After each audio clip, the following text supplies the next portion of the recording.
Welcome to another episode of Run with Julia. I am today with Lee Reilly, and we've just met.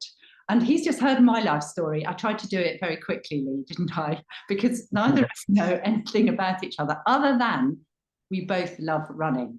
So I'm really looking forward. I have heard a bit about Lee, because remember Nick, who we've interviewed twice, and Nick was going for a sub 50 10K, and he made it in the winter 10K. He did 48 minutes, and he started off at 52 or 3, I think, in Battersea Park when I met him. Lee's nodding, thank goodness, I've got that right.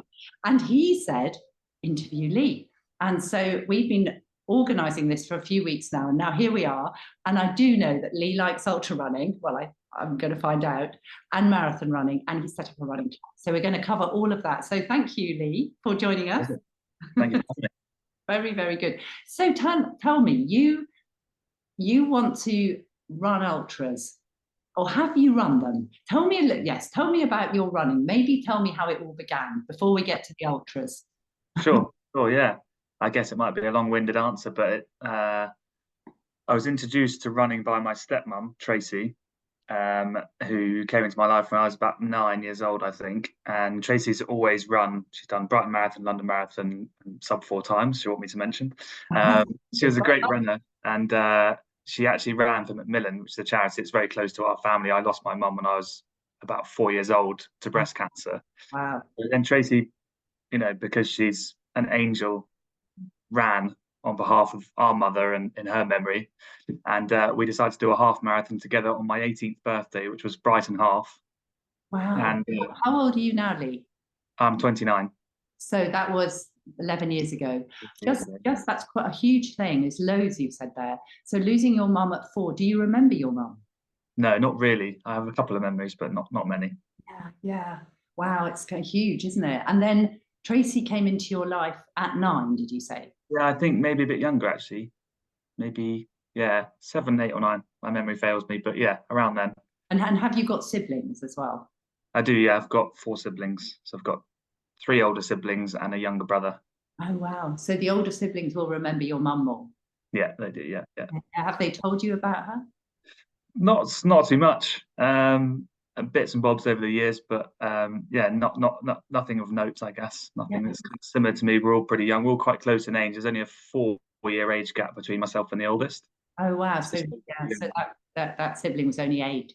Yes, I lost my mum when I was 16. So I've got big memories, of course. But although my sister and I were saying this weekend, what would our relationship have been like with her if she'd gone into our adulthood? We just don't know, do we? So yeah, it's a funny question to think about, isn't it? How life would be very different. Exactly, absolutely. But then Tracy came into your life. Did she marry your dad then? She did, yeah. Wow. So she took on 5 of you. So my younger brother's my stepbrother, Max. So she had one of her own that joined our clan. Yes, goodness me.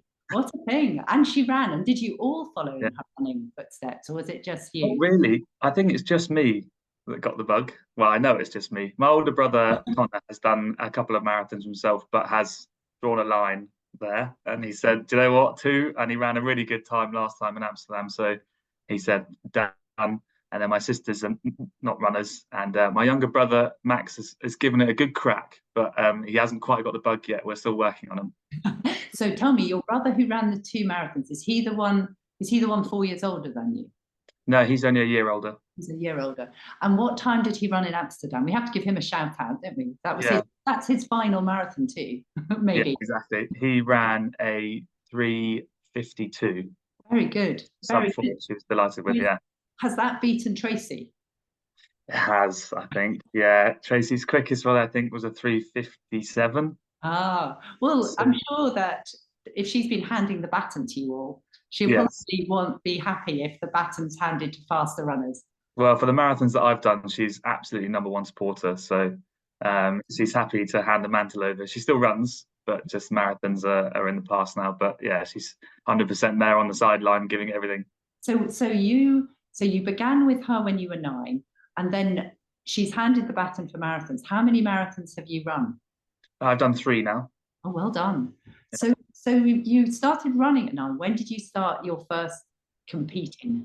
Well, I didn't start running at 9. I probably started running at maybe 17. Oh But I yes. Oh, played, she came into your life at 9. Yes, and was running everywhere. yeah, absolutely, yeah. And then I probably picked it up at about 17, and Trace said, let's do a half marathon together. And we raised money for Macmillan, and it was one of my core memories. Absolutely loved it. And then I played a lot of rugby growing up, similar to Nick. Lots and lots of sports, any kind of sport I could do, was always keen to get involved. And then running after I retired from rugby, I say retired, it was only amateur level, but I gave up rugby just, Still, retirement is needed if you've been doing anything, really, isn't it? And you stop. yeah. So just before COVID, I'd say, is when I started taking it a bit more seriously. So the first half marathon, which one did you choose? The one you said was dear to your heart, where you raised money for Macmillan. Which one did Oh, you choose? yeah, that was Brighton Half. Yeah. Oh, very good. What made you choose Brighton? Um, we've always kind of gone down there a bit as a family. My parents love it there. They often spend their anniversary down there, and yeah, I think at the time Tracy might have been training for the Brighton Marathon. I don't know if my timelines are right on that. Maybe they're a bit off, but it's yeah, there was no real thought behind it. I guess it was a lovely place to be and a good half marathon to do. Yeah, I've done it a few times. I can't remember how many, and I've done so many races, Lee, that I forget the year. I forget. I can remember all my PBs. I have to say, can remember my PBs, but I can't remember a lot of. I've been competing since I was 12, so that's Yeah. a long time. So does you just going a little bit back to Tracy? You said she'd Mhm. stopped marathons. She's handed the baton to you. Does she Mhm. run in races, or does she just run now for fitness? Just runs for fitness now. Yeah, But she did do High Rocks, which does incorporate a lot of running. I don't know if you're familiar with High Rocks, I'm not. but it's essentially CrossFit without the disciplined lifts. So it's really cool. And Yeah. you do a kilometer. There's 8 exercises in the middle, which is a ski erg, a rowing machine, and lots of other exercises. And then in between each exercise, you need to do a kilometer lap around the outside. So essentially, it incorporates running and then non-disciplined lifts like sled pulls and sled pushes and things like that. It's extremely hard to do. What? I've got a sudden urge to look it up. Have a I, look. yeah, I've still got that spirit in me of, I wonder. I'm going to have a look. I'll look that up. So you ran the Brighton when you were 17, the Brighton half. When did you run your first marathon? Around my first marathon last year, so I would have been 28. Ah, Yeah, brilliant. You started getting more keen on running. Did you say before COVID? yeah, just before COVID. So I guess I would have been 26, 25-ish, 26. Yeah. And did you run with friends? Are you a lone wolf runner or are you a group Yeah. person? I guess as with lots of people in COVID, I got quite comfortable and didn't do much exercise and put on too much weight. So I wrote to my older brother to say, let's go for some runs. So we started running together whenever we could, just doing simple 5Ks. I was all I could really manage at the time, and just to try and be a bit healthier again and get a bit of direction. Because once you have a big sport that's a massive part of your life and then you stop, Yeah, yeah. kind of you have the same eating habits as you Yes. did before. You start to pile on the Rugby carbs. is quite a an Yeah. intense sport as well. Wait, did you do rugby? Did you play for your school or Yeah, I did. Yeah, I played for my school. Yeah, yeah, and then did school you and club. take it on afterwards? Yeah, I did. I played at Wimbledon for a few years, Oh, brilliant. That's a good which club, isn't it? yeah, Yeah. it's a good club. It's a brilliant club. I absolutely loved it there. I played there for 3 or 4 years. It was brilliant. Yeah, So you retired. It's interesting that you went from rugby to running. I suppose rugby, what position did you play? Because rugby does need a lot of running, doesn't I it? played centre Oh, yes. So you did need to run around. a Yeah. bit. Yeah. And yeah, so that would indicate that you were, it's interesting. We're going to come on to your ultra thing. Being a rugby player would indicate you're a sprinter. I guess so. Yeah, I think I'm more built for comfort than speed, but I give it a good go. Yeah, yeah, interesting. So what made you give up the rugby? Because it was you'd enjoyed it by the sounds of things. Um, I've broken so many bones, and my joints were just not uh, working like a 25-year-old's joints should be working. My knees were really sore every morning, and I've had some sort of long-standing injuries. So I just got a bit sick of that, and there was one game playing against Cambridge, and my opposite number was huge, and the ground was rock solid because we were playing in summer, so it was a really sandy, horrible pitch. And this guy just had me in his back pocket the entire game, and I thought, you know what, I think I might be over this. And then my knees were really bad, so I just thought I'm gonna pack it in. So I don't know what that guy's name was, but it was the final straw that broke the camel's back. He directed you into running. Yeah, it's interesting. I as a little girl used to. I've got a big brother, and my little sister and I used to. I just got a memory of freezing cold by the touchline, trying to keep ourselves warm. I think that's probably where I got into running a lot, running up and down, watching him. Then he broke his wrist, and that took him out. And he took a kind of different route after that. It's quite an intense game, isn't it? It is. It takes up a lot of your life, and so I loved it. Got some amazing friends, amazing memories, but it was time to move on, I think. So then the marathon. So you started 5Ks with your brother. Mm-hmm. What happened? Marathons, because I'm always interested. I know marathons now. I've seen the running boom because I was, as I said to you, running in the 70s, and I ran my first marathon in 82. And that was the beginning of the running boom. And I was saying to somebody this week, they were like, couldn't compute that at 16 miles in the marathon, there was no one. Because in that particular marathon, I was the 7th woman. I was 250th person in the race. There was probably only about 5,000 runners. And at the Docklands, it was all no Canary Wharf or none of that was built. So it was all this kind of wastelandy place, no spectators. And I remember running along, and I was 16 miles all alone, not a soul around, not a crowd, not another runner. Wow. And I was like, I'm in the London Marathon. Then a group of guys came by who were watching and gave me a bit of a shout. But it's just, I've just seen the face of marathon running change. And then I think as we came to 20 miles and things, there were crowds, as we come to Tower Bridge and all of that. And then the crowds on the embankment. And then I ran the finish, the last 2 miles, I ended up with 5 other guys. So there's really? Yeah, so that was lovely. The last 2 miles in a peloton. But it's just a different world. So when I say what took you into marathon running, I've got to go from your shoes, not mine, because in my day, people weren't really doing it. Where you had a kind of, I presume, kind of influences. It's been I think everywhere I look, people are out running now, right? There has been a serious running boom, which is amazing. And I guess after watching Tracy run 2, and then getting into more and more running, I started running pretty much every day. And I thought, right, let's do it. Let's do a marathon. And 28 would have been 10 years. It was exactly 10 years after I ran my first half with Tracy. So I wanted to run for Macmillan, and I wanted to run London as my first one. So that's what got me into it. But I guess if you just go down to the London Marathon, it's really, really difficult to not stand there and go, I want to be running. Anyone that says that, I think there must be some people that say that, but I'm one of the ones that goes, I just want to be that side of the fence. I don't want to be this side. So that was it. I went down to watch it, and I was like, right, I've got to do this thing. Oh, very good. Yeah. And what about your dad? Is he a sportsman? Because we've heard about Tracy. We know there are 2 sisters who don't run. We've got one brother who's giving it a go, one brother who's done 2 marathons and stopped. Yeah. So what about your dad? He played a lot of rugby growing up. I think that's the extent of his athletic career. He'd like me to embellish something and create something.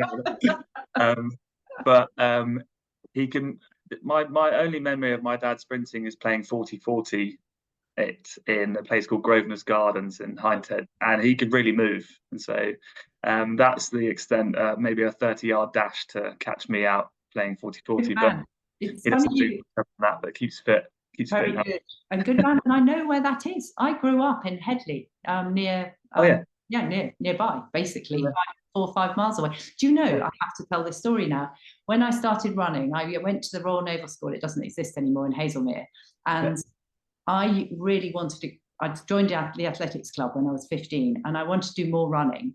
And so I used to leave my school bag. We used to catch the bus from Hazelmere station to Headley through Hindhead's about halfway, isn't it? And 5 miles from home. I used to leave my school bag with my sister and get off the bus and run home in my school uniform. Wow. We had a little grey school skirt and an air shirt and a grey jumper. I think I took the jumper off. And I used to have little socks because I think we just wore grey socks. And it was only when we went, I don't know, and I think we wore socks. And I put on green flash gym shoes. And I raised a run home in my school uniform. So, that's amazing. So it started from a young age then. That was it. That's a real addiction. That is. I know. So the local transport taking you home, but you're choosing to get out and run. I know. And you did you grow up in Hindhead then? Or? Yeah, I grew up in Hindhead. Yeah. Interesting. We were opposite the Devil's Punch Bowl. Yeah, of course. I used to run all around there. Yeah. I used to run on Hankley Common, Frensham Common, Yeah. all of that. And isn't that, I always find these connections fascinating. Very funny. Yeah, small world. It is a small world, isn't it? So your first marathon, so you raised money for Macmillan, and where was did you do London? That was the. It was London, yeah. So how did it go? Tell us. It was absolutely amazing. The best thing I've ever done, I think. I trained really hard, had a bit of a problem with my Achilles, which is kind of an ongoing issue, but I did all the training I was meant to and all the mileage, and I managed to get around in 3:54, which I was delighted. Very good. Everyone's beating Tracy, but as we said, we're happy for the baton to be handed. Yeah, I think so. And I loved it up to the classic, I guess, novice. When I got to halfway, I thought, this is a breeze. I'm loving this. It's really enjoyable. I didn't have my headphones in, mainly because I couldn't hear the music over the crowds. It's a very different experience to what you had when you first ran London, but it was just insanely noisy, and all my mates came down, my family and everyone. It was just incredible. Wow. My favourite memory is my parents said they're going to be at halfway. They said, look out for us, we'll be at halfway. And I ran over Tower Bridge and I couldn't see them. And I was looking around. I was like, oh, I've missed them. I obviously shouted because the noise is unbelievable when you go over that bridge. It's just insane. So I came around the corner. I think you turned right after Tower Bridge, and they'd managed to rope in some random people. They were standing at the top of some stairs, losing their minds, screaming Lee or Leonard, no means, absolutely screaming. And I saw them, and that's when I sort of welled up a bit and had a cry, and just thought that was just the funniest. What an amazing thing. Yeah. How wonderful. It is very, very heartwarming, isn't it? It's incredible. Oh, yeah. This year I was in Scotland, so I didn't see it, but last year one of my clients was running. And what's amazing is I'm married to a geek. I mean that positively. You may well be a geek. I'm not sure what you'd actually do, because as we say, watchers, we haven't ever met before. But Anadi's a geek, and we were on the embankment. We were right near Buckingham Palace, and I know my client, and we knew she was the time she was running, and we were really stationed, and we looked at the app to see where she was coming.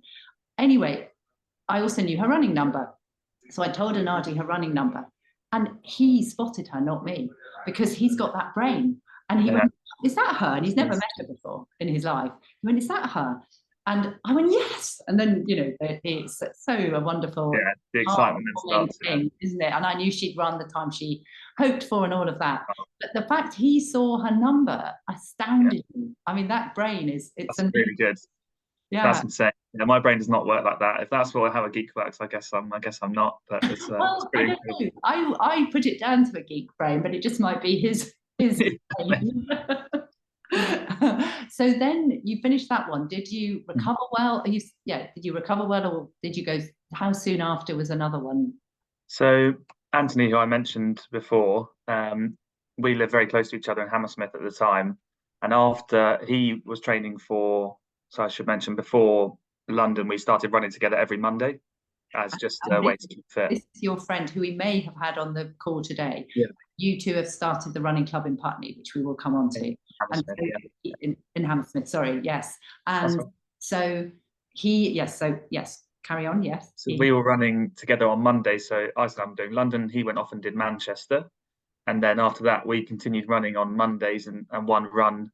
He said to me, well, come on then, Amsterdam is in November. Do you fancy it? And I thought, this is, 2 weeks after London. I thought, crikey, London was so hard. I'll give it some thought. And I asked all my friends, and they all said, don't, you've done a marathon now, don't bother. don't do it. It's fine. You got the time you wanted, etc. And I was like, I think I could just go a little bit quicker, you know.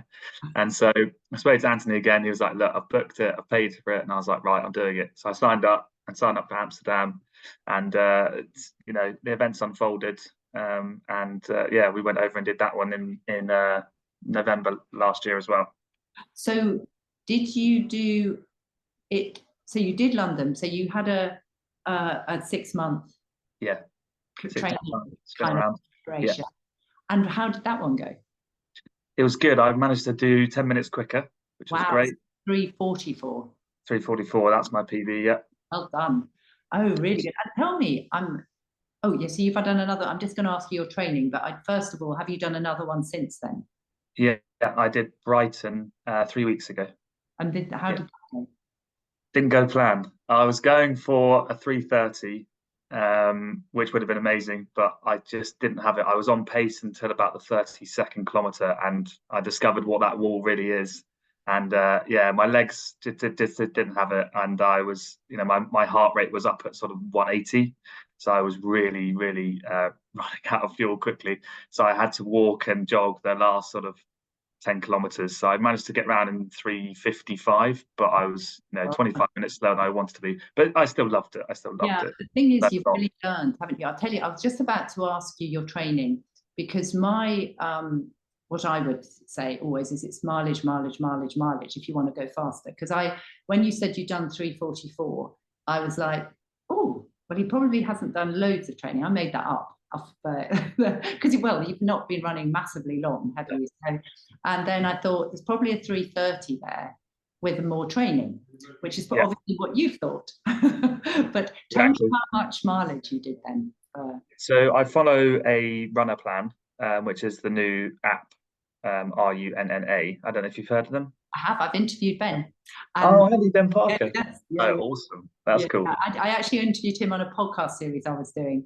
No, I've got loads of different things out in the world. I'm very visible in lots of different ways. I did a great interview with him. Oh God, just when he just started runner, probably about 2020. So when we interviewed, I'll find the interview and send it to you, because yeah, please do. I mean, you can probably find it on yourself on Spotify, but I'll find it and send it. So I use them. So they're typical training plans. I don't know, maybe sort of, I don't know what the distance that they'll be, but the app is absolutely amazing, and it schedules everything into my Garmin. So I run on a Monday, which will be typically between 10k and 18k at a very leisurely pace, recovery run, I guess, and then 2 interval sessions during the week, and then Saturday or Sunday long run, depending on what day I'm available to do it. So I probably run 4 or 5 days a week. Yeah, I think runners programs are amazing. I think Ben's wonderful. He's a great guy. Have you met Ben? I haven't, but strangely, I went to school with his younger brother. Oh, funny. Oh, how funny. Yeah, no, he's wonderful. And I think his schedules are amazing. The only thing I'd say is that they have to be designed for normal life and for people who are working or got families. And because marathon running is so popular now, I think that they have to be designed to kind of cater for everybody. But I'm from the old school of mileage. And I spent 15 years running between 70 and 100 miles a week. And I ran my best times. I had 4 very good marathons, and I ran them all off, you know, kind of 70 to 100 miles a week, probably. So I'm a big mileage fan, but low heart rate and slow, and only 2 interval sessions a week. I'd occasionally play with putting a threshold run in as well, but it often tipped me over the top. So generally, I used to do all slow running and a long run, obviously, of 20 miles every week, and a middle week run of about 15, and then 2 interval sessions. But I think your slow running is probably still really quite quick, though. Not really. No, I was very. It was slow comparative to my times.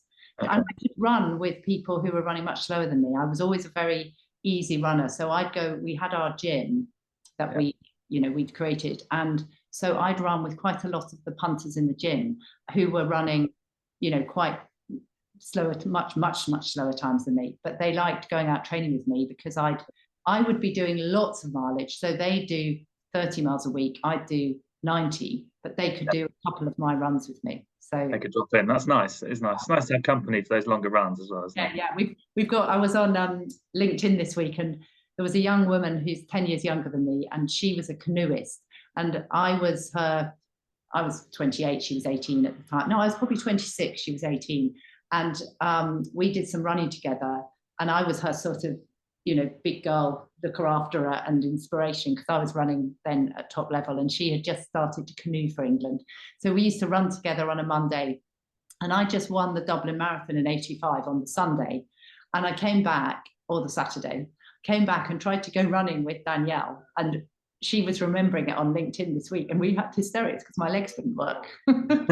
So it's brave to attempt it, that's for sure. I know, we're brave to attempt it. We just had these absolute, I've got a memory of a spent double in hysterical giggles because I couldn't, my legs didn't work. So it's, well, I say I don't want to throw you off if you've got your own method, but I am a mileage. Big advocate of miles in the legs. Yeah, miles and miles in the legs makes all the difference, as long as they're not too hard, and as long as you don't get injured, obviously. So you've got to look after that, any of those kind of tendencies. But so you're going to go again then? Have you got another marathon? Yes, got Edinburgh in a month from now. Oh, fabulous. Yeah, it's my brother's partner's 30th, so she's turning 30. Oh. And for whatever reason, to celebrate as a group, we're all going to go and run the Edinburgh Marathon. I understand. That's the last marathon I had a go at it when I was 52. Really? I was like, right, I'm just going to see how fast I can run a marathon in my 50s.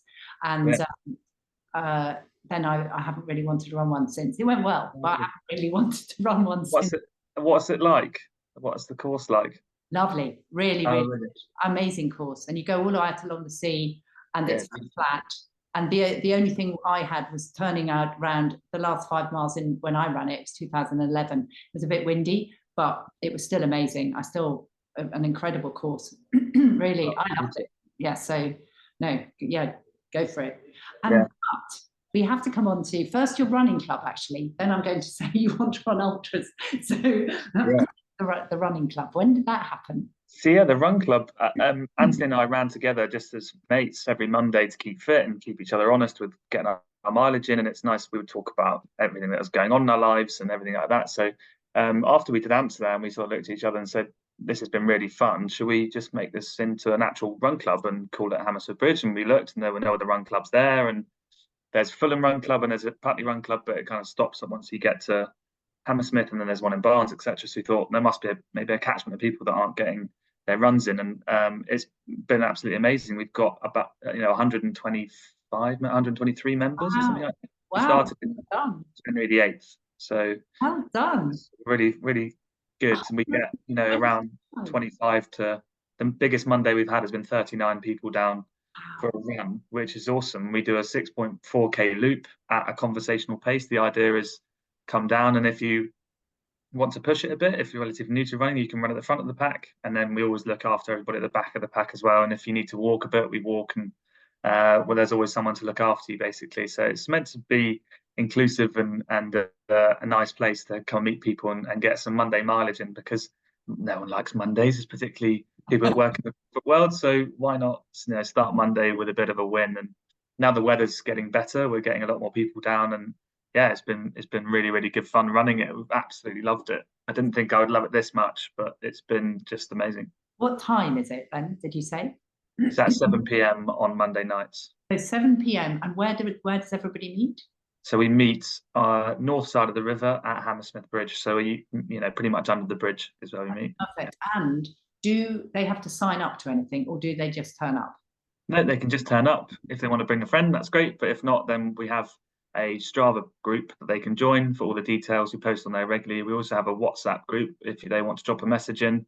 And then we have Instagram as well. So we post regularly on Instagram, and we'll often put out posts just to say, if you're new and want to come down, we can introduce you to somebody that's been down already, perhaps perhaps if they are coming on their own and they don't want to talk to me or Anthony because it's our run club, perhaps they want to talk to somebody and they can get an honest opinion of what it's really like, because we're going to be biased, aren't we?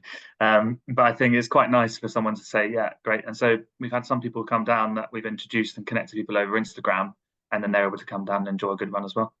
I would say that if there's 125 members and you get 39 on a Monday, that speaks volumes. And if we're going to find you on Instagram, because I am going to find you on Instagram, also I want to come, but this was the plan, wasn't it, that I was going to meet you there? But what's the Instagram kind of name? Tag is Hammersmith Bridge Run Club. So you'll see Hammersmith_Bridge_Run_Club. Yeah. So Hammersmith_Bridge_Run_Club. That's the one. I'll put it in the description anyway. Thank you. No, that's really good. I really love it. I do a chanting session on a Monday night. I've got this Facebook group called Conversations with a Bodhisattva, and I do this meditation chanting. But I have to do it early enough to come and run sometimes. So it'd be great. We also do one weekend run a month. Oh, right. We try and keep them reasonably themed. The last one we did was a spring kickoff, which was 10K, and then we finished at the pub and had a couple of beers, and then everyone went about their day. And the next one we've called the Daniele Dash. So that's going to be from Hammersmith to Richmond, and we're going to finish at an ice cream place in Richmond for a sort of summer ice cream. So that'll be 10K straight shot over to Richmond from Hammersmith. So it's on our socials if people want to have a look at maybe that. We do get some good participants coming down on just the weekends, because Mondays I know can be tricky with work like yourself. You've got other commitments, so we try and do. Which weekend? What date is this ice cream one? The next one, I'll just check my phone. Is, and I can put in the description where they find out, because do they find out this details on Instagram? Yeah, on Instagram or our Strava group, which is the same name, Hammersmith Bridge Run Club. Okay. Yes. It is on the 18th of May. Oh, very good. Very good. So, that's the day I'm running a relationship workshop. Oh, right. Yes. So there will be a time when I'm not meditating or doing therapy for relationships. Great. It'd be lovely to have you down when you can. Yeah, well, I will. No, definitely. Now we've met, especially the kind of it started. So Nick, when we ran around this 5K together, before he ran his 10K, we were chatting, and he told me you're running 7 ultras. Have I made that up? No, it's 7 marathons. Oh, 7 marathons. So it's not quite ultras, but so basically we've got 2 marathons in, so Brighton and Edinburgh, and then within the ultra marathon plan we have to do another 3 marathons, and then obviously the ultra is again another 3. So I think that's right. Yeah. So which are the marathons and which ultra are you doing? So we've got Edinburgh. And then once the training plan kicks off for the ultra is in Morocco, and it's run by the guys at Ultra X. You probably heard of them. Yeah, I have. Yes, and I've seen Ben and the guy chatting. Oh, cool. Yeah, they were chatting on Instagram together. Yeah, they're absolutely amazing company. And so we had a look at Morocco and just thought that just looks awesome. So it's 110 kilometers over 2 days. 50 kilometers on the first day, and then 60 on the first day. Then you camp out and have a bit of food, and then you do 50K loop back around to where you started. It's about 4 hours. Wow. Yeah, outside of Marrakesh. So which part of did you say Marrakesh? Sorry, I didn't. 4 hours outside of Marrakesh. On your legs, 4 hours. In a coach. Oh, in a coach. And you start and you do a loop of where you are, and then you finish at a hotel and there's a big party. Oh, do you know, it's a really funny thing, because I don't really have the urge to either run marathons or ultras, but listening to you, I go, oh, that sounds fun. So we thought what else can we do? And this is how Anthony works. He went down the rabbit hole and he's like, this looks amazing, and he ropes me into these things. I'm so grateful for it. I'm really looking forward to it. And so it's called the Doorway to the Desert, is what that ultra's called. He does sound like a planner. He does sound like a booker-upperer and he books everything. Does he book you up then? Did he book it again? 100%, yeah. It's all Anthony. This is all Anthony's fault, really. All these marathons, really, when I think about it. How did you two meet again? So he came down to Wimbledon rugby, Ah, but there's another connection. So my brother's girlfriend Maggie, that's Anthony's sister. I see. Will Yes. eventually be my brother-in-law, I suppose, at some point. Yes. Yes, it's everybody's connected. Yeah, How? so there's a loop there. Yeah. But we were kind of we knew of each other before from a family's point of view, and then he came down to the rugby club, and we just got along like a house on fire, and it's been, really good mates ever since then. It is a wonderful thing, this sport, isn't it? And what's wonderful as well is that there's so much, I mean, so many women are taking part, so many people make friends. It's incredible. Do you know, when I, again, apart from my London Marathon story, when I first started running some road races, I remember running the Hog's Back 10. I don't know if that still goes on, but I ran that when I was 19, I think, and Yeah. there were 5 women taking part. Oh And wow. I know, isn't it amazing? And Yeah. I'd say it's reversed. Our following on Instagram is nearly 60% female, and really, our account outreach is something like 70% female. So oh, I don't know if in the winter months people feel safer in London running in a group, oh, maybe, yeah, that's maybe, swung the following. yeah, But yeah, as spring has kind of come around, we're starting to get a few more blokes down. yeah, yeah, very interesting. Yeah, it's funny, isn't it? Yeah, it is. So for you, running, yeah, how would you kind of describe if somebody has never run and they meet you and you say, I love running, and they go, well, kind of what's that and why? What would you say to them? Yeah, I love that question. I thought you might ask that, and I tried to think of a really cool answer. I'm very predictable. But It's very funny, isn't it? Yes, yeah, yeah, because we had no plan. We made no plan for this. yeah. Um, why do I run? I run because I love it, and it really helps with my headspace. We sit behind a desk for a minimum of 8 hours a day, and it's meditative for me because I don't think about anything else when I am running, and I enjoy the interval sessions because I have to hit specific splits and I have to push myself, and also just the reward of achieving something and pushing towards a bigger goal, I guess, of the marathon, having something in the diary. And it keeps me really honest as well, having stuff in the diary that I have to train for.